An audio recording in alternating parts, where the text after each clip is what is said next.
Praise the lord. మన ప్రభును మన రక్షకుడైన యేసుక్రీస్తు వారి ఉన్నతమైన నామంలో మీ అందరికీ మా హృదయపూర్వక వందనములు. ఈ రోజు దేవుని వాక్యము, నేను వారి దోషముల విషయమై దయగలిగి వారి పాపములను ఇకను ఎన్నడును జ్ఞాపకము చేసుకొననని ప్రభు సెలవిచ్చుచున్నాడు. హెబ్రీలకు రాసిన పత్రిక 8వ అధ్యాయము 12వ వచనము.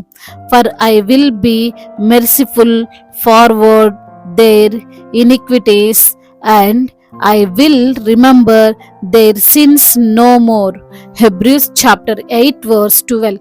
ఈ రోజు నిమిత్తము మహోన్నతుడైన దేవుడు మనకు అనుగ్రహించిన వాక్య భాగమును బట్టి ధ్యానించుకుందాము. ప్రభునందు ప్రియమైన సహోదరి సహోదరులారా, దేవుడు చాలా క్లియర్ గా చెబుతున్నారు.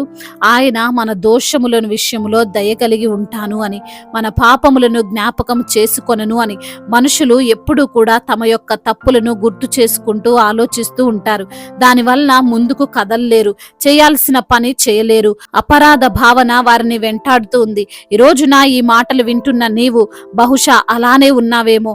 నిన్ను నీవు నిందించుకుంటూ, నిన్ను నీవు గాయపరుచుకుంటూ, నేను ఇలా చేశాను, నేను ఇలా జీవించాను, అలా చేయకుండా ఉంటే బాగుండేది, అనవసరంగా చేశాను అని నీలో నీవే కృంగిపోతూ నిరాశలో అంధకారములో జీవిస్తున్నావేమో.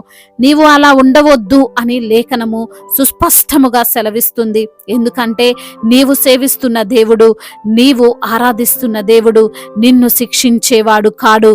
ఆయన అందరిలాంటి దేవుడు కాడు. ఆయన క్షమించే దేవుడు, కరుణ చూపే దేవుడు, ప్రేమగల దేవుడు, జాలిగల దేవుడు. అవునండి, నా యేసయ్య ఎంతో కృపగలవాడు. అందుకే ఈ రోజున నీతో కూడా చెబుతున్నాడు, నేను నీ దోషములను క్షమిస్తున్నాను, నీ పాపములను ఎన్నడూ జ్ఞాపకము చేసుకొనను. మనుషులు ఇలా ఉంటారు. మనం ఏదో తెలుసో తెలియకో తప్పు చేస్తే దానిని ఒప్పుకొని క్షమాపణ అడిగితే వారు క్షమిస్తారు, కానీ మర్చిపోరు, క్షమించినట్లే కనిపిస్తారు. సర్లే ఏముందిలేండి, మనిషి అన్నాక తప్పులు చేయడం సహజం అని అంటారు, కానీ అది ఎప్పుడు హృదయంలోనే ఉంచుకుంటారు. ఏదైనా సందర్భం వస్తే దానిని బయటికి తీస్తారు. కానీ దేవుడు అలా కాదండి. ఆయన మనల్ని క్షమించాను అని చెబితే అది ఎన్నటికీ ఆయనకు జ్ఞాపకం ఉండదు. అందుకే వాక్యంలో వ్రాయబడి ఉంది, పాపములన్నిటిని చుట్టి అగాధములో పడవేయును అని. ఆయన సగం సగం క్షమించడు, ఆయన పూర్తిగా క్షమిస్తాడు, సంపూర్ణంగా క్షమిస్తాడు.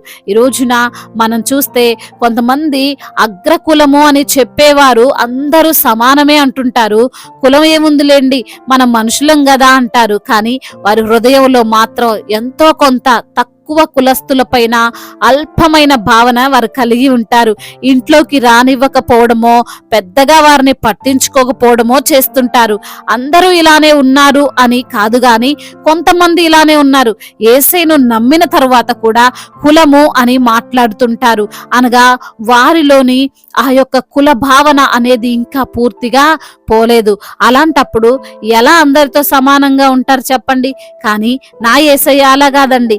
ఆయన క్షమించాను అంటే క్షమించినట్లే, రెండో మాట లేదు. అయితే నీవు ఒప్పుకోవాలి, నిజంగా హృదయపూర్వకముగా ఒప్పుకొని దాన్ని విడిచిపెట్టాలి. అలా విడిచిపెడితే నీవు తప్పకుండా క్షమించబడతావు. లేఖనములు సెలవిస్తున్నాయి, పాపము మరియు అతిక్రమములను ఆయన మనకు దూరపరచి ఉన్నాడు. తూర్పుకి పడమర ఎంత దూరమో అంతగా వేరుపరిచాడు. ఆయన నీ పాపము నిమిత్తము తన యొక్క నిష్కల్మషమైనటువంటి రక్తమును కల్వరి శిలువలో కార్చాడు. నీ పాపాలు క్షమించబడ్డాయి, నీ అతిక్రమములు దూరపరచబడ్డాయి. ఈ రోజున ఈ మాటలు వింటున్న ప్రేమైన సహోదరి సహోదరుడా, నీవు నీ గతకాల పాపములను జ్ఞాపకం చేసుకోవద్దు. నీవు ఇప్పుడు క్రీస్తులో ఉన్నావు. నీ పాపములను బట్టి, నీ దోషములను బట్టి నీకు శిక్ష వస్తుందేమో అని భయపడకు.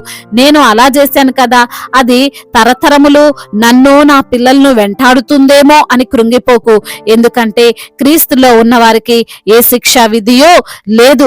ఆయన నీ పాపములను క్షమించాడు. నీ పాపము నీ దగ్గరే క్షమించబడింది. అది నీ పిల్లలకు, నీ పిల్లల పిల్లలకు వెళ్ళదు.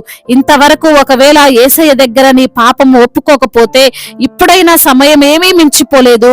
ఆయన కనికరా పూర్ణుడు గనుక ఇప్పుడే మోకరించి నీవున్న స్థలం స్థలములో నీ దోషములను నీ పాపములను ఒప్పుకొని విడిచిపెట్టు.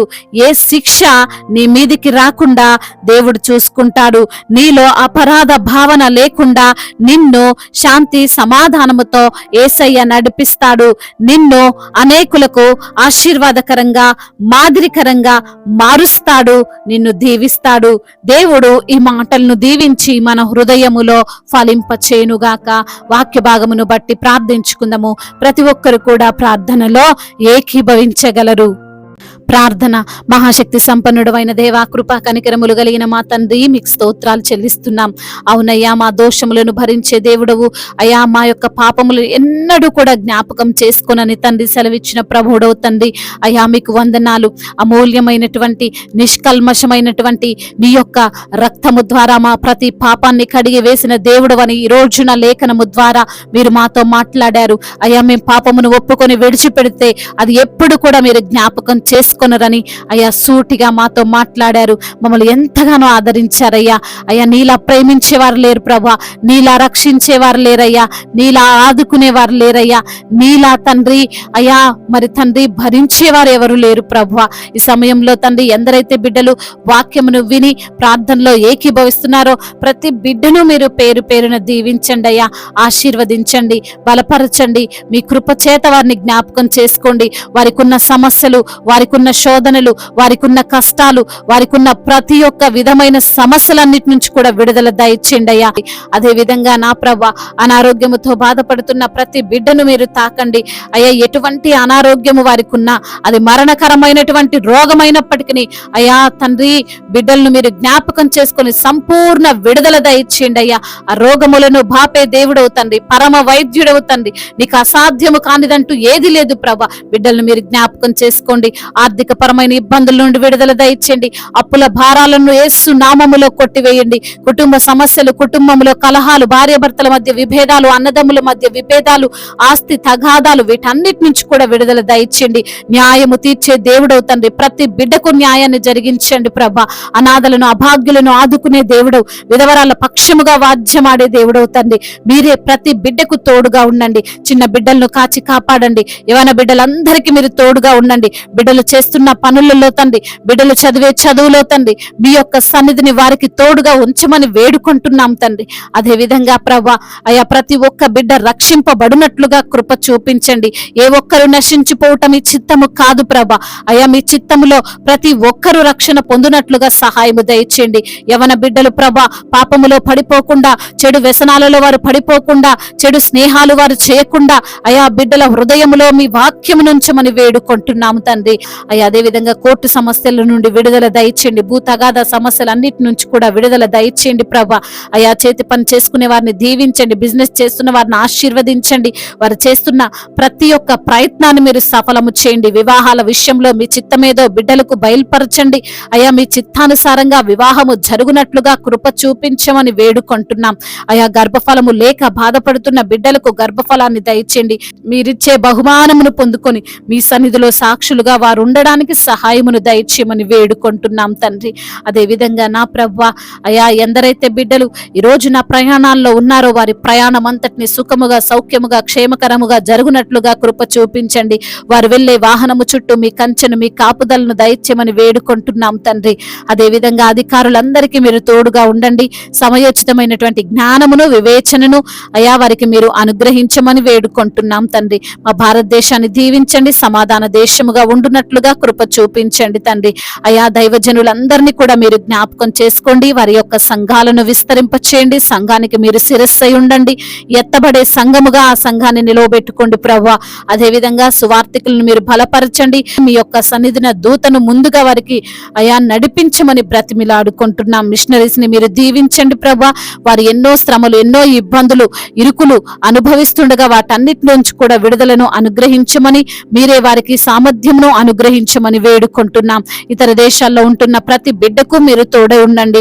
వారు ఒంటరిగా ఉంటుండగా మీ సన్నిధిని వారితో ఉంచండి. ఆ కష్టములో ఆ శ్రమలో మీరు వారికి తోడై ఉండండి అయ్యా. మరి తండ్రి, వారు కన్నీరు కారుస్తుండగా ఆ కన్నీటిని తుడిచివేసి నాట్యముగా మార్చమని వేడుకుంటున్నాం అయ్యా. ఇంకా చెప్పుకోలేనటువంటి బాధతో విరిగి నలిగిన హృదయముతో ఎందరైతే బిడ్డలు మీకు మొరపెడుతున్నారో వారి మొరను మీరు ఆలకించి వారికి సమాధానం అనుగ్రహించమని అయ్యా, మీరే బిడ్డలకు ధైర్యాన్ని ప్రసాదించమని నజరేయుడైన యేసుక్రీస్తు వారి ఉన్నతమైన దివ్యమైన నామంలో ఈ ప్రార్థనను అడిగి వేడుకొని పొందుకొని ఉన్నాము మా ప్రియ పరలోకపు తండ్రి, ఆమేన్. ఈ రోజు పెళ్లి రోజు మరియు పుట్టినరోజు జరుపుకుంటున్న వారందరినీ దేవుడు దీవించి సకల మేలులతో ఆశీర్వాదములతో కృపా క్షేమముతో శాంతి సమాధానముతో దేవుడు మిమ్మల్ని నింపునుగాక. మీ యొక్క ప్రార్థన అవసరతలను మాకు తెలియజేయగలరు. మీ కొరకు మేము తప్పక ప్రార్థిస్తాము. మొదటిసారిగా మన యొక్క ఆదరణ వాక్యం చూస్తున్నట్లయితే తప్పకుండా సబ్స్క్రైబ్ చేసుకోగలరు. ఈ వాక్యం మీకు ఆశీర్వాదకరంగా ఉండినట్లయితే అనేకులకు కూడా ఈ వాక్యాన్ని పంపి మీరు కూడా దేవుని యొక్క రాజ్య సువార్తలో పాలిభాగస్తులు కావాలని దేవుని పేరిట మనవి చేసుకుంటున్నాను. మీ గాడ్ బ్లెస్ యు ఆల్. దేవుడు మిమ్మల్ని దీవించి బలపరిచి స్థిరపరచునుగాక.